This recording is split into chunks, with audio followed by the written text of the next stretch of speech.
Okay. It takes a little while.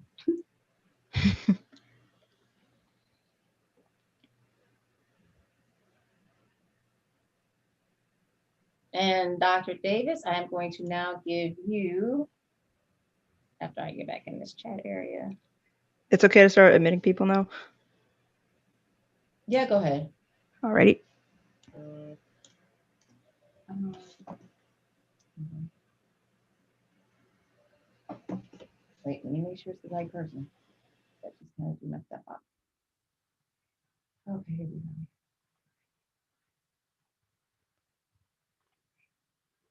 And Dr. Davis, you are now a host.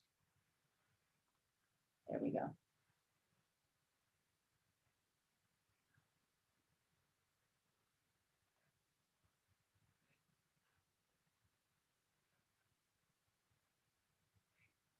So Jennifer Rhodes and Dr. Davis, you will have to unmute yourself. All right. Just whenever we get started. Okay.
Okay.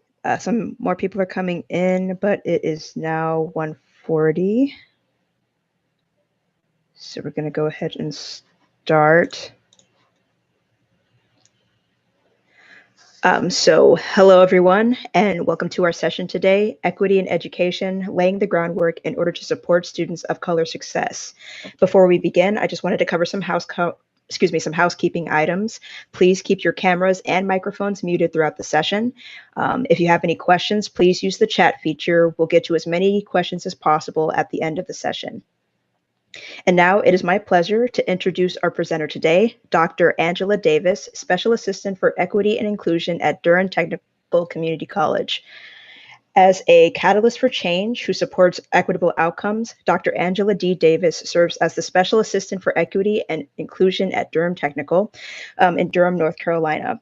With an extensive background in equity and education, organizational change, human capital management, and people development, DEI and anti-racism training and consulting, Angela strives to lead initiatives that remove barriers to access and completion for all students and employees. So take it away, Dr. Davis. Go ahead and stop sharing.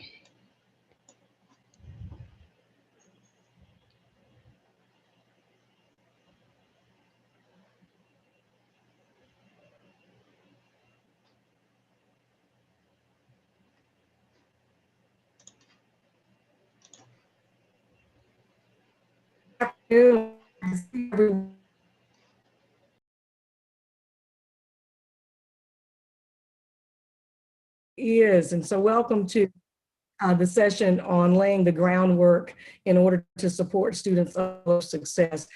Before we get started, I just want to take a moment of silence, say the names that you see here, and any names that are not on the screen at the moment. Take a moment in silence to reverence these individuals.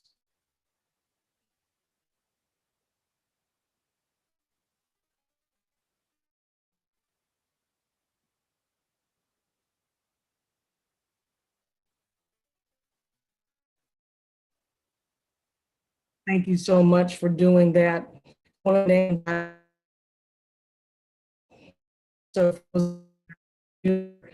with Wyatt Outlaw, I encourage you to do your research on today for the history, the rich history of Alamance County, North Carolina, where I reign from. So in today's discussion and reflection, we're going to have some conversation about the beginning. And it starts with me. And so I hope throughout the session, you will focus on yourself because, of course, our purpose today is to understand what groundwork really looks like. And so we're going to dig into It Starts With Me. Between equity-minded and deficit-minded thinking. We'll touch on reframing, and we'll do that through reflection exercise. So I hope that you don't get tired of hearing me.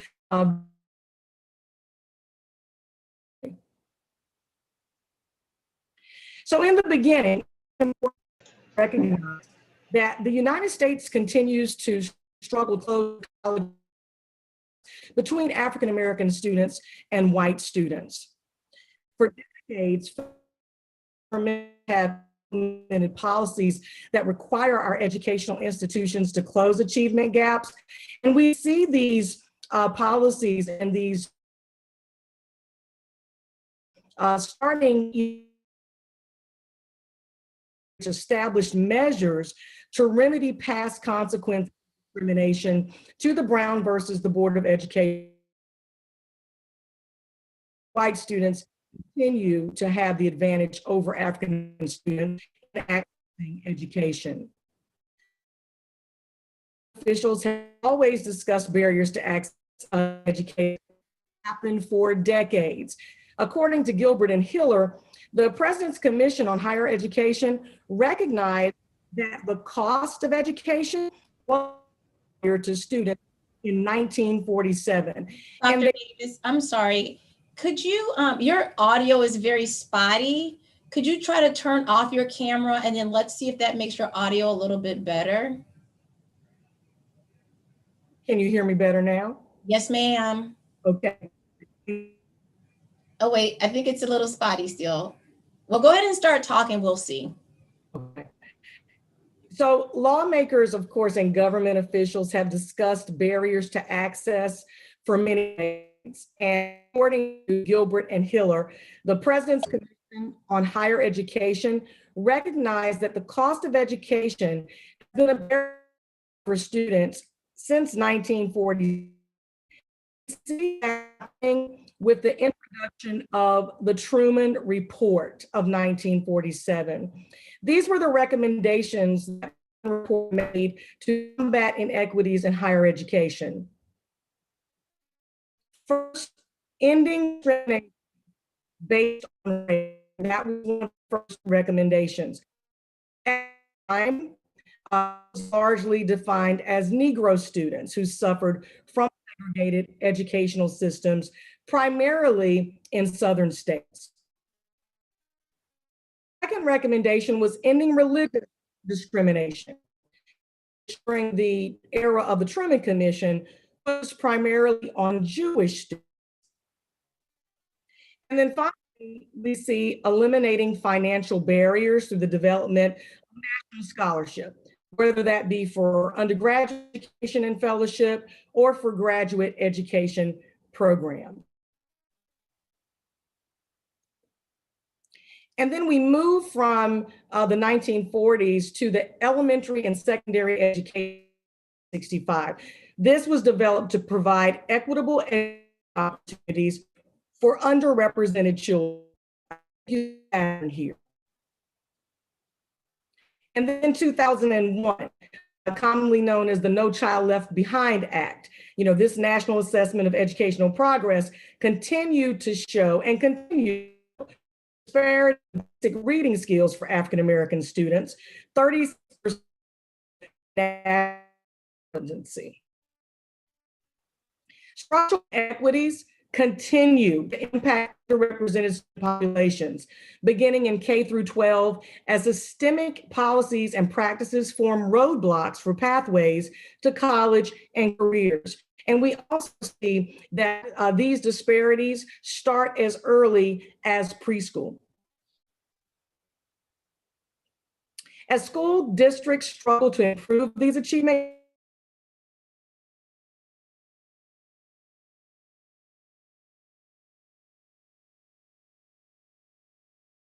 struggle, we're K through 12 system, and of course we have many people in the community college system for not. Dr. Davis, can you hear me? Yes. Okay, your audio is still real choppy. Do you want to try to come out? Barely, but I can barely hear you. All right, can you hear me now? I can hear you. Okay, I was saying your audio was very choppy. Do you want to try to leave out and come back in to see if that helps any? I can do that. And just so you'll know, I'm hearing a lot of background people entering. So there's a lot of admitting, just like the little admission as I'm speaking as well. So I don't know if that has something to do with it as well, but I'll try back in. Okay, all right, thank you. So we just want to ask all of our participants to please be patient. We're just trying to see if we can clear up this audio. Jen, is there anyone else waiting to be let into the session? Two more people. There are a lot of people coming in sporadically. Okay. Because I'm sure she can probably hear all the dinging. Right. On the attendee side, we don't hear that. No, I can hear it. Let me check to see if I can somehow mute it. Sarah, thank you. No, our sessions are set to hold up to 300 people. So it should be okay. But we'll see when she comes back in.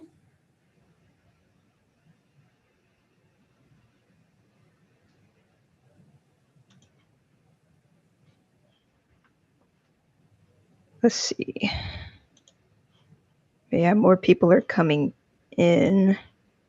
So Jen, once Dr. Davis comes back in, let's try to hold off on letting people in and see if that helps as well. Oh, okay. Okay, I'm gonna admit her and then I'll make her a host. All right.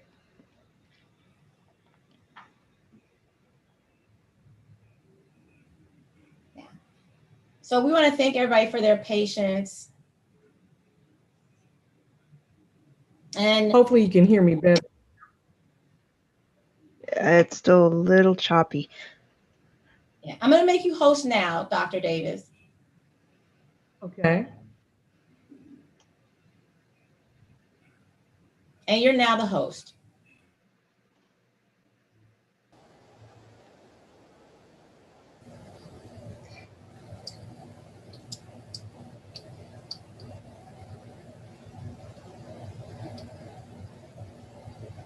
So as we begin, if you could please put your devices on mute, hearing some background noise.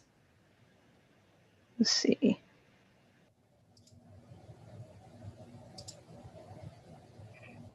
So as we discussed earlier, I know that the conversation around equity and education is not something that's new. And so when we talk about it starts with me, it's important for us to remember that last year, the community college system released an equity report. And this report identified patterns of inequity in the college and system levels. And it also detailed those gaps in access, persistence, demographic populations, and that included race, ethnicity, and gender. When we think about data, because we know that it's important for us to make data-driven decisions, the data that was collected in the fall 2017 cohort showed that the first year progression success rate of African-American students was 56% compared to 71% of white students. While the report shows an increase for white students over 6 years, African-American students show little progress as the first year progression success rates decline. Now, recently, July of 2020, prior to President Hans transitioning to the UNC system, he appointed Presidents Thomas Walker and Don Thomas to an a Diversity, Equity, and Inclusion Advisory Council initiative.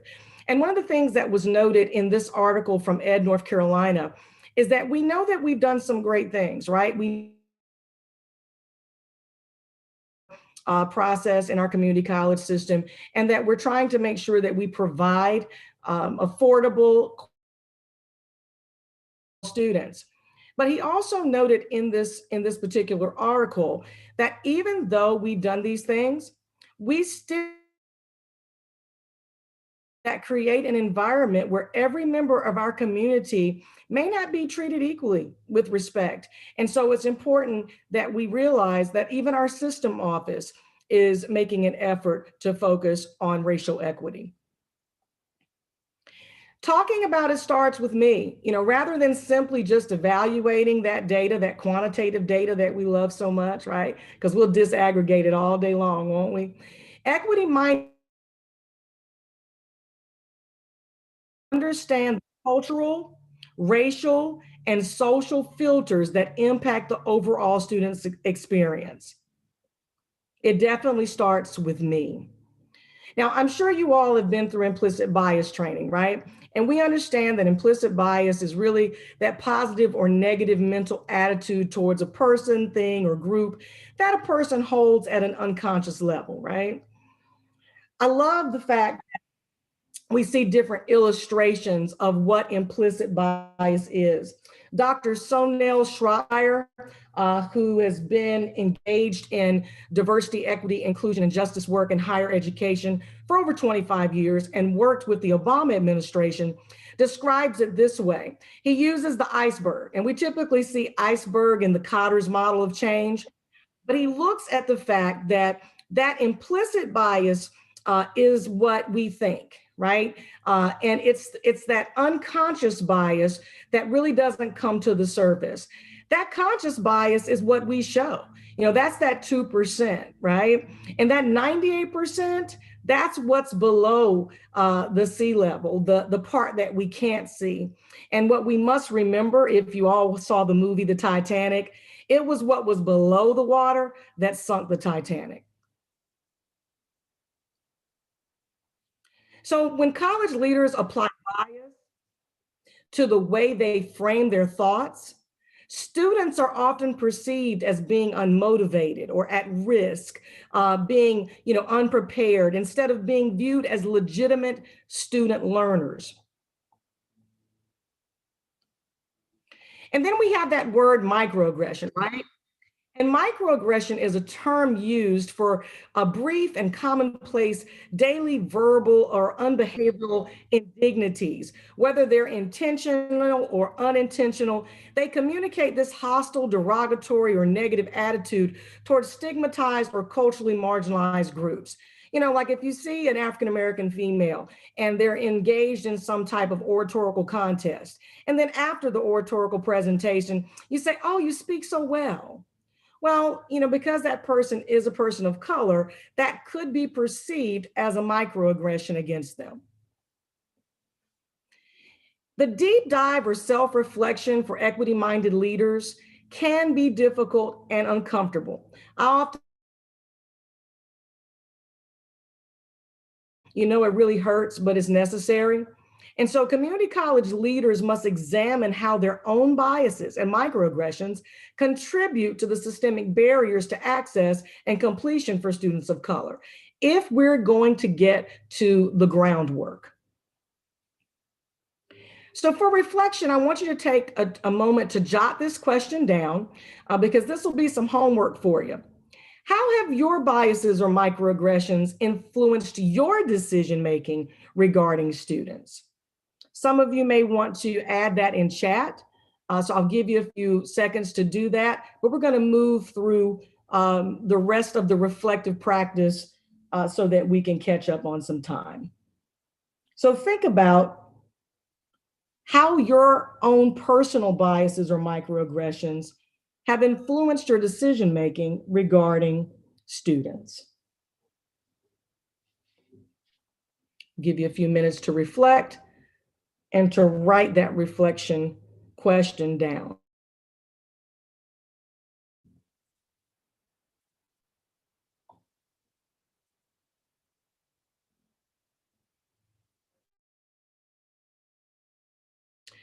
So let's move into deficit-minded versus equity-minded. Now, deficit thinking is a way that educators view and explain the disproportionate academic failure of students of color. It can't be a barrier. It has to be something's wrong with the student. That's a deficit way of thinking.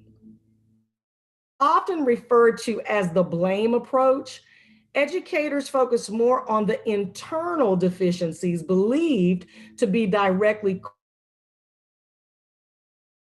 scrutinizing structural factors. So it could be something like, well, Black and brown people, they suffer from more health issues. And so that might be something that keeps them from being able to concentrate when they're in the classroom environment. So they're looking at internal deficiencies that are believed to be directly correlated with poor academic performance. Deficit-minded. Biases and thoughts about race influence the creation of policies and procedures developed to deal with difference. Have you ever heard people, when you're talking with colleagues, say things like, I got to deal with this student. Oh, Lord, here we go. I got to deal with this person, right? And so when we think about biases and thoughts about race, it often influences the way that we, quote unquote, deal with difference. And while many educators continue to hold on to deficit-minded practices, there are a growing number of equity-minded educators that allow their lived experiences to inform their practice. So viewing the student as the problem only perpetuates the inequities and contributes to staggered success. Rather than creating these never-ending programs designed to fix the student, community college leaders should focus on identifying systemic barriers within the institution that aid in delaying successful outcomes. Higher educational professionals must transparently examine personal and institutional beliefs and practices in order to develop a true equity mindset to achieve success for underrepresented students. That goes back to the start with me. People have to have an opportunity to self-reflect on their own lived experiences so that they can transparently examine how they show up when they are making these types of decisions.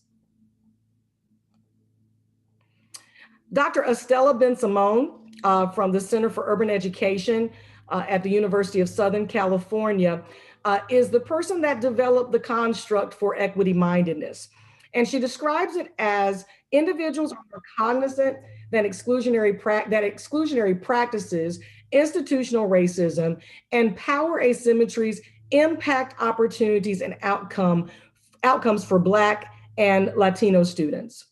Equity-minded individuals attribute unequal outcomes among Black and Latino students to institution-based dysfunctions, while deficit-minded individuals construe unequal outcomes as originating from student characteristics. Thus, equity-minded individuals reflect on their own and their colleagues' role in and the responsibility for student success. Equity-minded individuals must constantly self-reflect and accountability for the educational outcomes of marginalized students. Equity-minded individuals must continue to focus on fixing the system rather than fixing the student.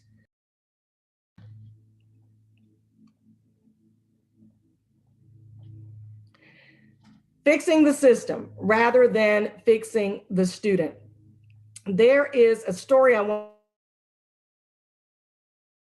opportunity to participate in the Racial Equity Institute training, the phase 1 training. It's a 2-day training.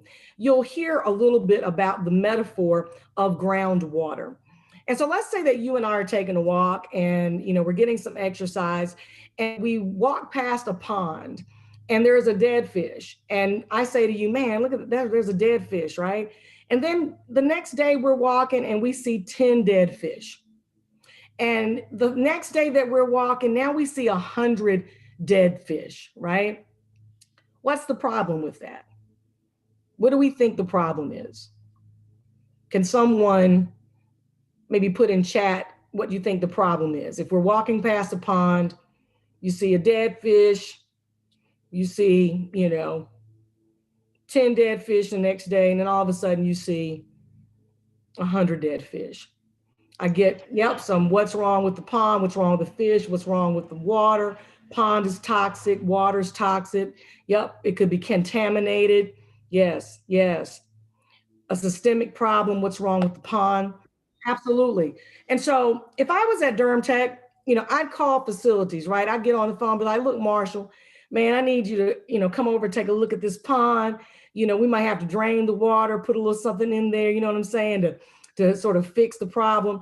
And Marshall Fuller would say, absolutely, Angela, we're on it. And they would drain that pond and they would treat that bad boy and they'd put some new water in there, right? Get some new fish in there. And for about 2 or 3 weeks, everything's good. Well, I start walking with you again and we see another dead fish, 10 dead fish, and now we see 100 dead fish. Well, what's really the problem? Any ideas in chat? If it wasn't the fish and it wasn't the water, what's the problem? Yes. Someone said much deeper problem. The groundwater is the source of the problem. Absolutely. And so what we see is the groundwater approach. Those are exactly those things, and I saw this in chat, the things that you can't see. Bay Love, full name Bayard Love, and Dina Hayes Green. Dina Hayes Green is the founder of the Racial Equity Institute, developed this metaphor, and it's based off these 3 observations. Groundwater is based off of racial inequity looks the same across systems. So when we talk about what you can't see, we're talking about that water, those systems, that water that's coming and filling that pond, filling that lake, filling that river, filling that brook, right? And so that represents the systems. Two, the socioeconomic differences does not explain the racial inequity, and inequities are caused by the systems regardless of people's cultures or behavior. It's deep rooted. And I know there's this constant debate that I'm hearing, especially now, that racism isn't real, or is it really racism? How could it really be racism? Because people are so focused on the people and focused on the color of someone's skin and not looking at the systemic challenges that we need to be focusing on. This is about a system. We're not talking about color. So another question for reflection: how have your deficit thoughts negatively impacted the students of color you serve? Please write that question down for reflection. How have your deficit thoughts negatively impacted the students of color you serve? While you're writing that down, I'll give you just a quick situation that I just heard recently, and I have to say I was really excited to hear this particular individual and their team talk about this. Recently, in a planning briefing, our chief of police was talking about the work that her team is doing and that she and her sergeant are doing regarding racial equity work. And they've been engaged in this work for over 3 years. One of the things that she identified, because that particular area of the college has a lot to do with transportation of our students, and they give out bus passes so that people can get back and forth to class. Well, one of the things that she was challenged by is she said, I'm concerned that we have classes on Saturday in campus locations where the bus passes don't work. And so why do we continue to look at the bus pass as the opportunity to quote unquote fix the problem, when maybe we should look at moving the class to a building that's close to the bus line or closer to where a person could actually get to the class versus causing that barrier or perpetuating that barrier of a student being able to attend the class on a weekend. So it's those types of thoughts that transform some of the negative initiatives or deficit initiatives that negatively impact some of our students of color, and transforms that into an equity-minded thought. And how could we, get out of just quote unquote trying to fix the problem or fix the student, and look at fixing our system of the way that we place courses and classes throughout our institutions. So you do all this reflection, you think about this stuff all day long, and then you're like, okay, what do I do next, right? And so framing is a way that individuals view things based on what they know. We often talk about lived experiences, and that's the what they know, that's the how we know it, and that's what influenced what we know, right? In other words, the decisions influenced by the leader's lived experiences. And so when we talk about reflection and reframing, we have to, also note that to impact change, community college leaders have got to reframe their thoughts and practices and rethink the processes necessary for students to persist and complete their programs. Leaders must rethink traditional approaches, mindsets, and beliefs to overcome these systemic influences. Now, many of you who are instructors are familiar with the Gibbs model of reflective cycle. This is something that we see often because it is a guide to teaching and learning methods, right? Well, the exact same guide can be used for our staff members, our employees, our faculty members, our adjuncts, not just our students, right? And so within this model, you start with the description of what happened. You talk about the feelings, that you had. What were you thinking? What were you feeling when it happened? You evaluate what was good or bad about the experience. And then you get into that sense making of the situation, right? Where you analyze what sense you can make of it. And then you get to the conclusion. What else could you have done? And then you think about the reframing of, if this happens again, how am I going to brain? An example of this, early in my position at Durham Tech, I had a few situations with instructors who had a student, and these happened to be African American male students. These three situations I'm sharing were with three different African American male students. The African American male students in all of these situations were waiting for the instructor after class to ask them a question about the course. In one of the situations, the instructor was on their phone. The student was waiting patiently and did not know that the instructor was calling campus police. When campus police got there, approached the student in the classroom and asked them, hey, did you need a ride, or, because the class is over, et cetera.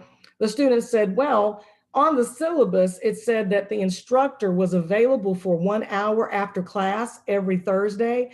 And so I was waiting until they got off the phone so that I could get some help with this particular math problem. Now, in that situation, what happened?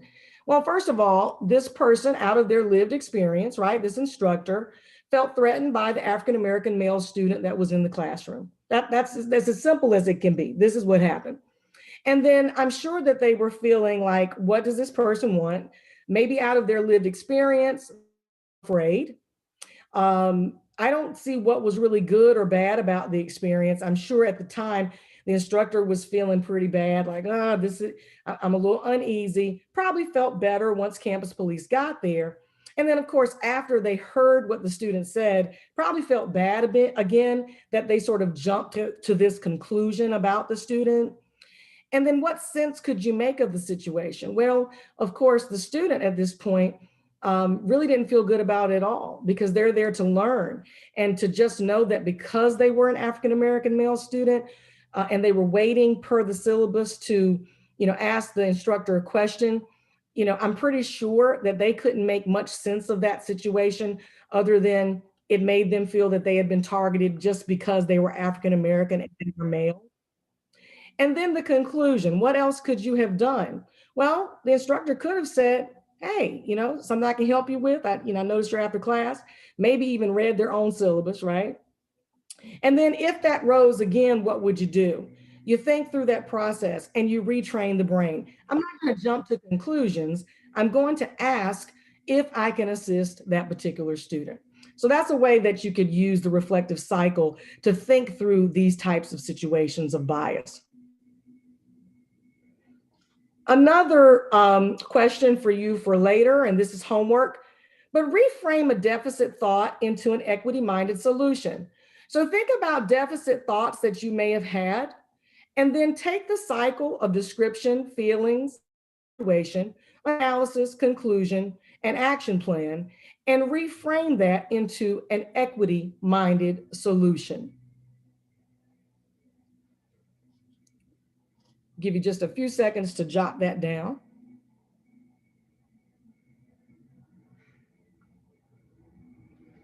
So we talked about our nation's history regarding its commitment to equity in education. We know that this is a rich history and it goes back for decades, right? We talked about recognizing our biases and microaggressions and those lived experiences and how those impact our decisions around students of color success. And we also looked at the difference between deficit-minded and equity-minded thinking.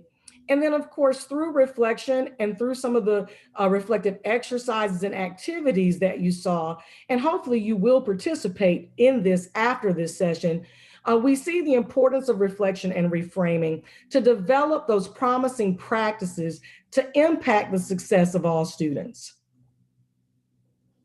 It is imperative that community college leaders continue to self-reflect and reframe old ways of thinking by developing an equity mindset before making decisions.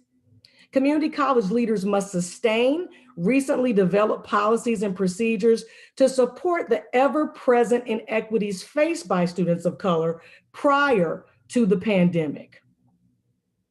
And as community college leaders seek to find promising practices to improve the success of Black and Brown students, the equity agenda must become the framework and the foundation by which all strategies, initiatives, policies, procedures, and practices are built upon.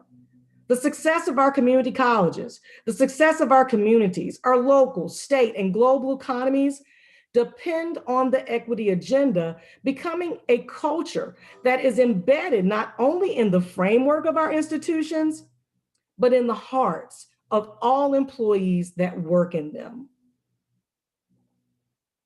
Just wanted to share some resources with you, and I forwarded the PDF for this particular reflective presentation so that you could have access to some of these resources. But take a look at the Durham Tech Equity Action Plan. Take a look at our Equity and Inclusion Fund. And then, of course, take some time to see a little bit more about the Director of Students of Color Success and the work that we are doing around our Black and Brown students at Durham Tech. And then finally, here are 2 links to our Durham Tech LibGuide. I have to always talk about Julie Humphrey. Julie Humphrey started the LibGuide about 2.5 years ago after participating in a Courageous Conversation session. And we've now reached over 250 resources on the Durham Tech LibGuide regarding anti-racism. And then I got to give a shout out to Liz. Liz from Durham Tech. I saw Liz come in to the meeting. Liz wanted to put something on the website to give some of those college reading resources the opportunity to be highlighted, and also to make sure that those resources were available to all of our employees, students, and community at large. And so she has developed on our page, the Office of Institutional Equity and Inclusion, a place where you can actually add resources and recommend resources to be added to our site and to our LibGuide at Durham Tech. It's been a pleasure, and I hope that you've gotten some additional information today regarding laying that groundwork for students' success. But hopefully you understand that it's not in data, it's not in a report, it all starts with you.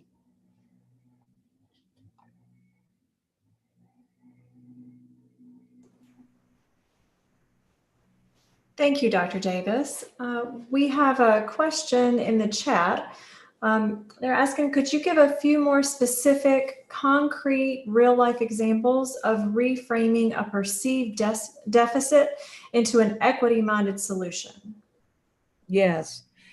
So another example of reframing, sort of a deficit action into an equity-minded solution would be a food pantry. And so let's just say that, you have identified that students or employees at your college are in need of a food pantry. And so in the effort to make sure that you meet that food insecurity need, you to get them food, right?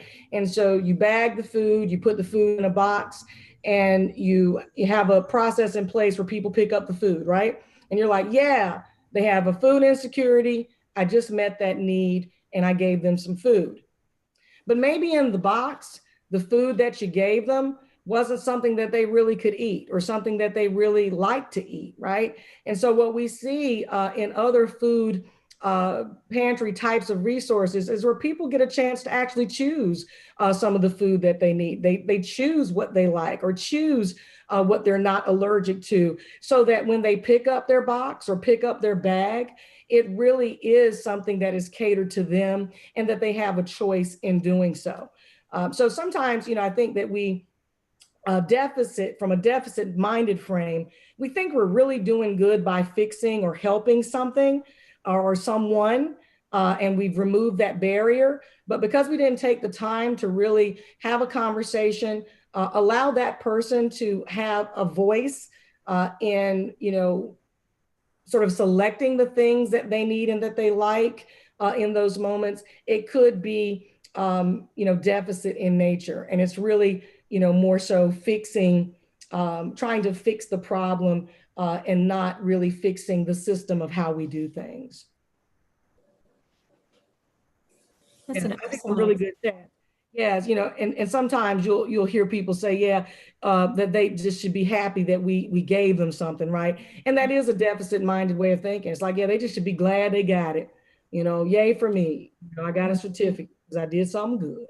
Mm. Yeah. Yes. I like what you said about hearing them, listening to them and listening to their story. That's something that's been repeated throughout today in lots of sessions, that if we can get to that point, that would make things so different. Did anyone else have any questions that you wanted to ask Dr. Davis?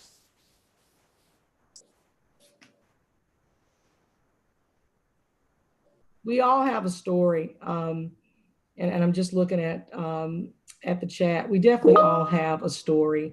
And so, it's important for us to truly listen and truly take time to share and have conversations. If you haven't had a chance to pick up Glenn Singleton's Courageous Conversation guidebook, it's a phenomenal book. Second edition came out in 2014. But it is an opportunity to become comfortable with the uncomfortable. But we've got to keep talking in order to move forward in this necessary work. Yes, absolutely. There's a question here about how our attendees can secure you to provide training for their institutions. I see, brother Spain, ski fi to you, brother. Please feel free to reach out to Dr. Angela D. Davis at gmail.com, Dr. Angela D. Davis at gmail.com. You can also reach out to Davis A at durhamtech.edu, Davis A at durhamtech.edu. Would love to have some conversations with you.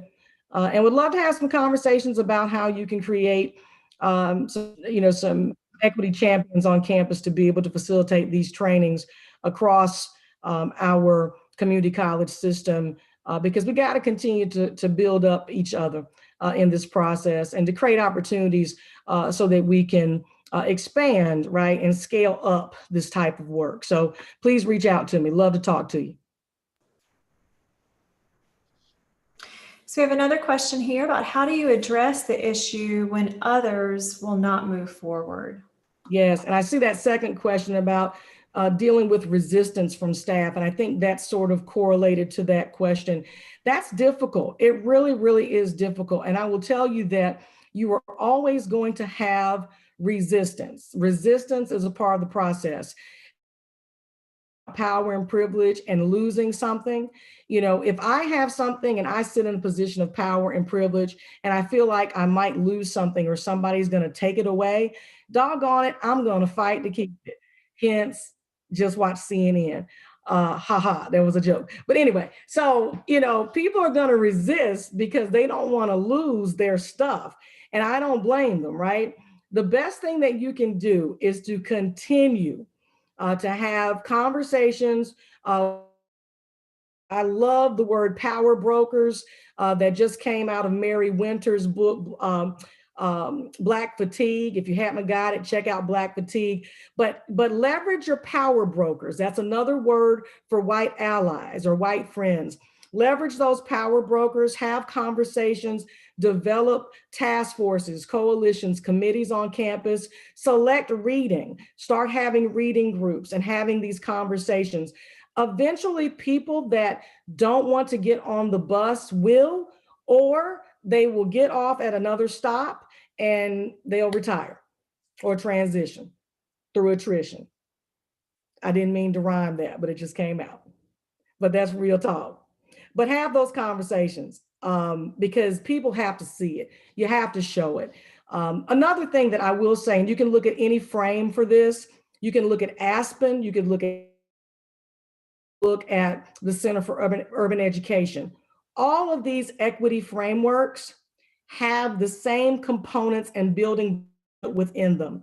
And first and foremost, you have to get support from senior leadership, board of trustees. And support isn't just about getting a letter or some type of, okay, yeah, we'll do this support. If institutions do not put the money behind it, if they don't put the money behind it, that means it's not important. So financial resources have to be put behind this type of work if it's important. And I know that's a bold statement and somebody's pinky toe just got stepped on, but it's just true. Yeah, it's true. That's good. And we have a question about what about fatigue for people of color? That people of color are constantly called upon to educate and answer questions. Yes. Please, everybody on this call, please read White Fragility and Black Fatigue. It is so important. It's important for people of color to understand why having these types of conversations is so difficult for white people. And it is important for white people to understand the weight that people of color carry on a daily basis. I said this morning in an executive board meeting, I don't even know how we are still standing, to be honest with you. There are some days I cut my camera off because I just cannot wear the mask or the smile anymore on that day because the weight is so heavy. And so it is important to take care of yourself, practice all types of self-care, from meditation to walking outside, to reading, to praying. Whatever you do for self-care, do it. And I learned this a long time ago from my grandmother. She said two things that I will never forget. If you just do right, you can't be wrong. That's number one. And doggone it, don't be afraid to say no. I have no problem saying no. That is not my job. It is your job to do your own work and your own research and give someone, a resource and then step out of it. Okay. Do not allow them to triangulate their stuff on you and to push their anxiety on you. Step out of it. You have to take care of yourself in those situations. I like that. Waking Up White. That's another great resource. Thanks for sharing that. Well, thank you so much, Dr. Davis. We appreciate your time and your expertise today. We're going to post the links to the next sessions in the chat in just a moment. And if anybody would like a copy of the presentation, just send me an email to davisa@durhamtech.edu. davisa@durhamtech.edu, and I'll send it to you in PDF.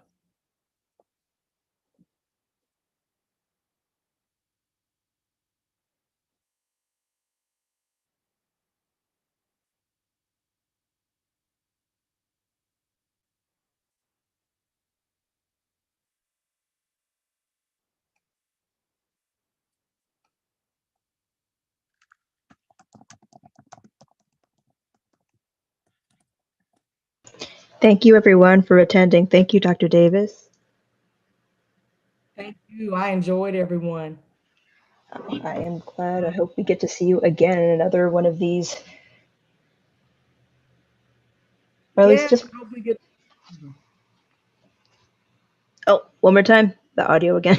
I was going to say, I hope we get to see each other again. Yes. Looking forward to it.